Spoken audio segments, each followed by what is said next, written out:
Upang Ilonggo, Please subscribe and like. and share. Ayan, magandang araw po no, ulit sa ating YouTube channel po mga kababayan. So ayan po mga kababayan ha, kung matatandaan po natin nung bagyong Karina, di ba? Merong tanker na lumubog diyan sa may Bataan at ilan sa mga lugar na malapit sa Bataan ay apektado po ng oil spill, no? Lalo-lalo na po ang bayan ng Cavite mga kababayan. Personal na binisita ni Pangulong Ferdinand Marcos Jr.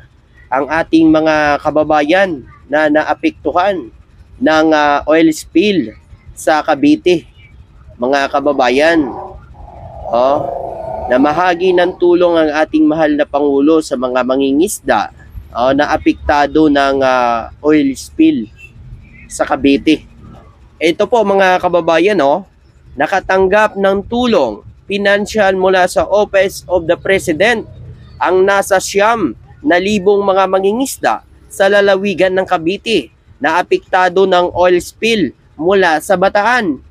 9,000 na mga mangingisda na apektado po sa Cavite ay binigyan ng tulong po ng pamahalaan ng Office of the President. Personal na inabot ni Pangulong Ferdinand Marcos Jr.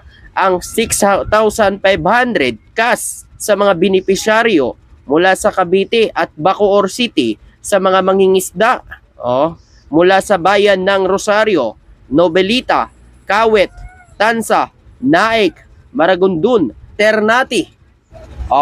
Di ba? Ganyan yung ating mahal na Pangulo, talagang nakikita niya kung ano yung kailangan ng ating mga kababayan. Siyempre mga kababayan, need talaga ng tulong ng ating mga mangingisda dahil sa apektado sila ng oil spill. Hindi sila nakapangisda, kaya ito na lang ang ginawa ng gobyerno ngayon para matulungan sila para sa kanilang pang-araw-araw na pangangailangan.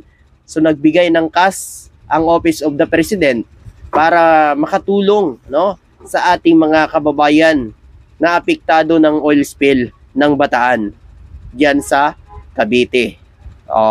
Diba? So ito pong galit na galit ang mga anti-Marcos dito sa kay PBBM kasi si PBBM talagang maka-Pilipino.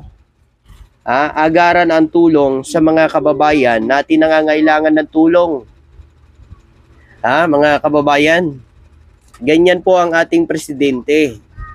Mabilis ang tulong niya sa ating mga mamamayang Pilipino. Tulad na lang ng bagyong Karina. Hinahanap nyo kagad yung ating mahal na Pangulo kahit nananalasa ang bagyong Karina. Na alam nyo naman, ang ating mahal na Pangulo, siyempre, lahat ng mga ahensya sa gobyerno, kinausap niya na yan na magbantay at iligtas ang dapat iligtas at ilikas ang dapat ilikas.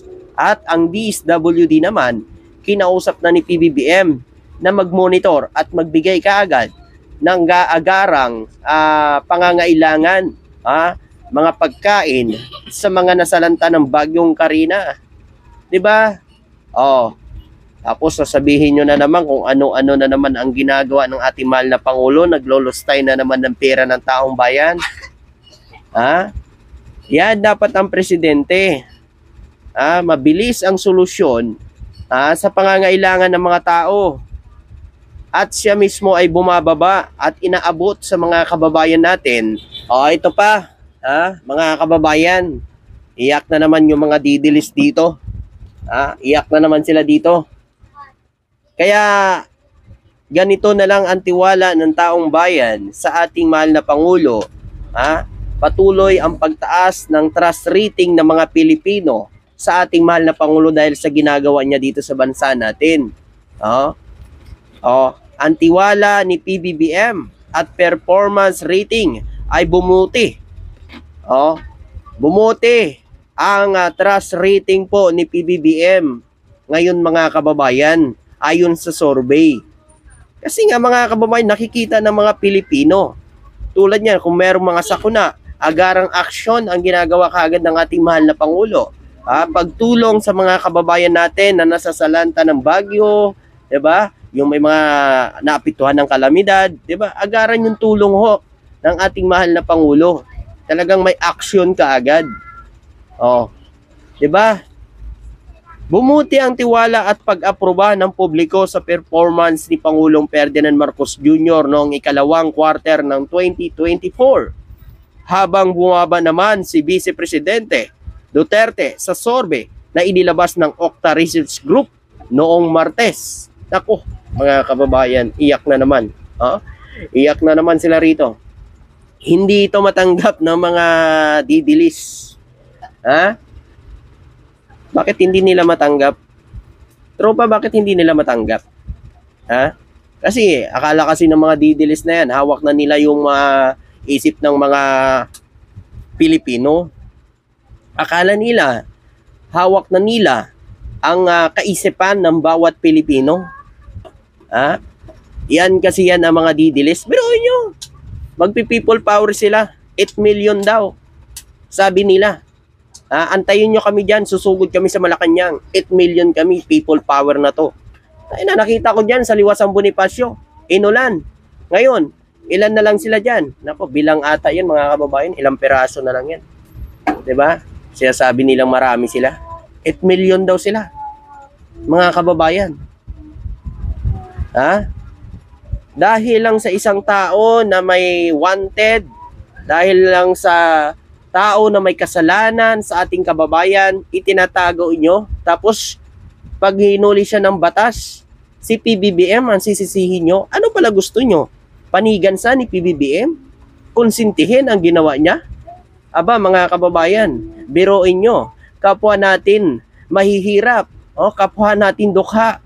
Ang kababayan natin na inargabyado. Nang ipinagtatanggol nyo. At kung wala naman talaga siyang kasalanan, at bakit ho kailangan niya pa magtago? Lalo-lalo na kung gagamitin ho ang mga tao na yan para lang ipagtanggol siya. Hindi ba siya naaawa dyan sa mga kababayan natin? Na ipinagtatanggol siya, meron pang namatay dahil sa stroke. Meron pang namatay nung nagsugod po ang mga pulis doon sa KOJC para hanapin at arestuhin si Kibuloy. Di ba meron namatay, pero hindi yun namatay sa sugod ng mga pulis, Namatay po yun dahil sa stroke, stress, pagod, puyat, init. May edad na. Talagang may stroke ka doon. Dapat doon pala mag-isip kayo mga kababayan natin dyan. Hindi ko ho inaano kung wala talaga hong kasalanan po yan si Pastor Kibuloy. Aba mga kababayan, iharap ninyo. Wala naman hong problema yan. May batas tayo dito Ang batas dito sa Pilipinas dapat sinusunod. Paano ho yan susundan ng mga kababayan natin kung kukonsintihin niya ni PBBM? Paano na lang po ang kababayan natin na humihingi ng hustisya sa nangyari sa kanya? Tapos isisihin niyo po si PBBM. Ano pala gusto niyo? Konsintihin ni PBBM yan? Ang ginawa niyang mali sa kapwa nating kababayan? Aba po mga kababayan, mag-isip-isip po tayo. Hindi ko ho inaano ho dito yung ipinagtatanggol nyo. Ang sa akin lang dito mga kababayan, kung wala naman talagang kasalanan, ilabas din nyo. Yun lang ho yun.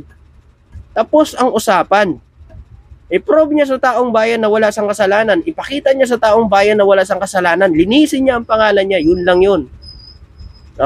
Tama ako, di ba? Alam niyo po mga kababayan, hindi ako nagmamarunong. Pero siyempre mga kababayan, ikaw, kung wala ka talagang kasalanan, lumabas ka. Ipakita mo na wala kang kasalanan. Ayon dito, ang tugon ng masa sa Survey Okta na isinagawa mula Hunyo 30 hanggang Hulyo 5 ay nagpakita ng trust rating ni Marcos ay tumaas umano sa 71% mula sa 69. 69% na ma-post noong unang quarter ng 2024. So dating 69, naging 71 mga kababayan. Bumaba naman ang trust rating ni VP Sara Duterte ng 3 percentage points sa 65% mula sa 68% na naitala noong unang quarter ng 2024. So dating 68 ang trust rating ni VP Sara. So ngayon, bumaba ng 65 mga kababayan. Oh, dahil naman yan, makikita naman natin, ang ating mahal na Pangulo, gumagawa ng paraan para maiaho ng bansa. Ginagawa niya ang kanyang trabaho. Samantala yung BP natin, kung ano-ano pa ang binabatong paninira.